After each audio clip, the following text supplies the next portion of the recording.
Take a break from your busy schedule and join Harold Sala for Guidelines for Living. In 1861, the French Academy of Science printed a brochure listing 51 scientific facts that they said contradicted the Bible. Slightly more than a century and a third later, there is not a reputable scientist anywhere in the world who would hold to a single fact, as the French Academy of Science postulated. Strange, isn't it, how rapidly science and technology have challenged the very foundations which were once held in such high esteem. One of the interesting facts about the statements of a scientific nature which the writers of Scripture made about our world is that what the authors wrote was usually in sharp contrast to the philosophic or scientific ideas of their day. Now, nowhere is this more apparent than when Jeremiah made the statement found in the 33rd chapter of the book that bears his name. He said, "As the host of heaven cannot be numbered, neither the sand of the sea measured, so will I multiply the seed of David my servant." That statement, that the stars cannot be numbered, was contrary to the wisdom of the ancient astronomers.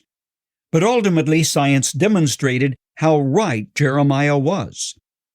As late as 150 BC, even several hundred years after Jeremiah, the Greek astronomer Hipparchus said there were 1,026 stars in the universe. 150 years later, Ptolemy, a Roman scientist who was alive at the time of Christ, said, "No, hold it. There are not 1,026, but 1,056. That wisdom held sway until the year 1610, when Galileo pointed his first primitive telescope at the starry host of heaven and said, "Wait, there are more stars up there than we have any idea." Using the 200-inch Mount Palomar telescope, the largest in the world at the time, astronomers have come to the conclusion that nobody really knows how many stars there are, but they estimate there are more than 200 billion stars out there. Got any idea how many 200 billion are? To help you grasp that, try this picture. There are about 8 billion people in the world. If every person in the world started counting stars and counted 50 billion stars, no two stars would have been counted twice. Wow.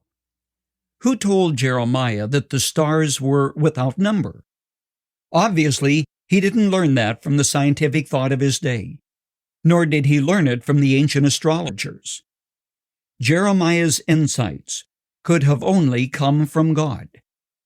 The Spirit of God gave witness to Jeremiah, who wrote truths and facts far beyond his times. The Bible, surprisingly enough to some, mentions stars more than 30 times. It refers to some stars by precisely the same names that they are known today. Psalm 147 verse 4 says that God counts the stars and calls them all by name. One of the earliest dramas chronicled in Scripture is recorded in the Old Testament book of Job. This ancient drama says God made the bear Orion and the Pleiades and the constellations of the southern zodiac using exactly the same names as astrologers use today. Long ago, David wrote, "The heavens declare the glory of God. The skies proclaim the work of his hands."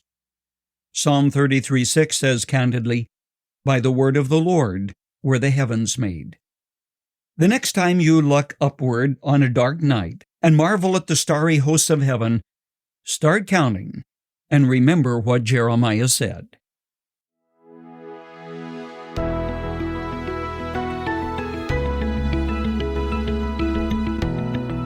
You've just heard Guidelines for Living. For more practical and inspirational messages, visit guidelines.org. If you find our devotionals helpful and would like to share them with others, consider supporting our ministry with a donation. Again, that's guidelines.org. Thanks for listening to Guidelines for Living.